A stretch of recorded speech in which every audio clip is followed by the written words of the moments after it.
Bonjour, j'espère que vous allez bien. Moi, ça va. Et je vous dis bienvenue sur ma chaîne, bienvenue sur la chaîne de Mélanie Saga.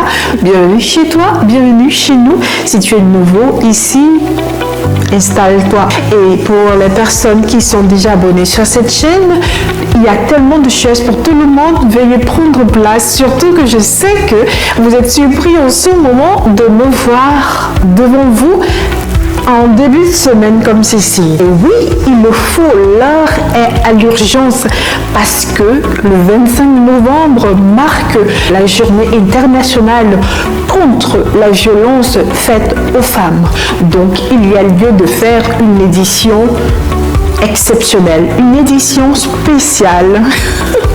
Allez, je file car je dois changer de tenue pour vous parler d'un sujet aussi sérieux. Alors, viens là. Quand tu finis d'écouter la vidéo, il faut que tu me dises ce qui t'a le plus frappé. C'est super important, d'accord? Parce qu'il faut que je sache que tu es passé ici sur ma chaîne. C'est super important pour moi de pouvoir avoir ton avis sur le sujet. J'attends vraiment. Merci. Je t'embrasse, je te fais plein de bisous. À tout de suite. Cette période, vous verrez, où vous avez certainement vu des grands sportifs, des artistes, des personnalités de grande renommée arborer du rouge sur leur visage. C'est un signe de soutien pour la journée internationale pour l'élimination de la violence à l'égard des femmes. Cette journée marque le début de 16 jours d'activisme contre la violence basée sur le genre. Vous avez compris, cette semaine, nous allons parler de violence. Il est vrai que cette journée se perd parfois en confusion avec la journée internationale du 8 mars. Pourtant, ces journées sont bien différentes. Le 8 mars prône l'égalité et les droits de la femme, tandis que le 25 novembre dénonce et combat toutes les formes de violence. L'histoire nous ramène en République dominicaine en 25 novembre 1960 où les sœurs Mirabal, des militantes politiques, furent enlevées, violentées et assassinées. En mémoire de ces victimes, l'ONU a officiellement désigné le 25 novembre 1999 la journée internationale contre les violences faites aux femmes. La condition de la femme reste délicate car soumise à un système patriarcal persistant. Les chiffres sont encore accablants. Une femme sur 3 a déjà été victime de violences physiques ou sexuelles au cours de sa vie. Chaque jour, environ 137 femmes et filles perdent la vie dans le monde, tuées par un partenaire intime ou un membre de la famille ou tout simplement un proche. On parle alors des cas de féminicide. Reconnaître pour agir afin que chacune se sente concernée, surtout pour les plus jeunes. Il est crucial d'identifier les principales formes de violence. Premièrement, nous avons la plus courante, la violence physique et sexuelle.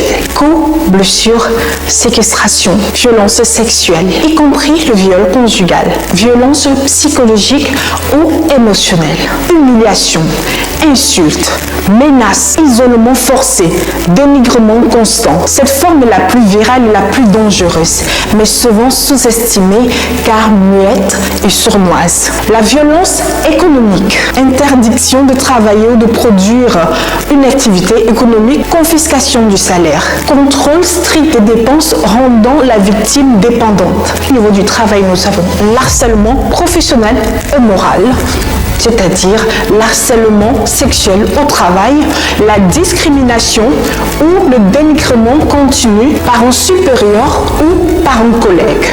Nous avons comme autre forme de manifestation, on a la traque qui peut être appelée stalking et la cyberviolence, caractérisée par un harcèlement obsessionnel, suivi physique, appels incessants ou en ligne, donc avec la diffusion de contenu intime sans consentement. Combien de femmes tombent encore sous le coup de leur bourreau, parfois protégées par des piliers du système qui est censé les protéger.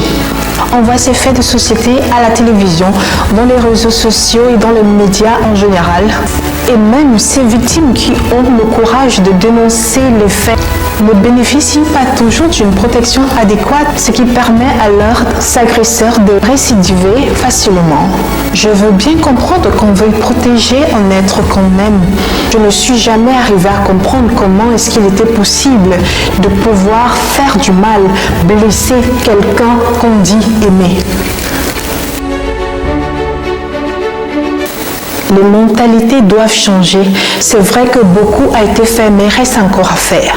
Dès le berceau, éduquons nos enfants parce que tout part de là. Il est temps que nos mentalités s'alignent avec les valeurs que nous voulons voir évoluer dans ce monde. Ces valeurs sont basées sur le respect mutuel, sur la tolérance, l'amour. Il faut également garantir une protection maximale aux victimes plaignantes en renforçant les outils d'urgence. Toucher du doigt le plus gros problème, l'indépendance financière. Une femme privée d'argent ne peut fuir. Au-delà des lignes d'écoute, l'État doit créer des centres d'hébergement sécurisés offrant un soutien global pour la formation professionnelle et l'intégration économique. Nous disons non à la violence des femmes, oui à la liberté, oui au respect, oui à la tolérance, oui à la paix, oui à l'amour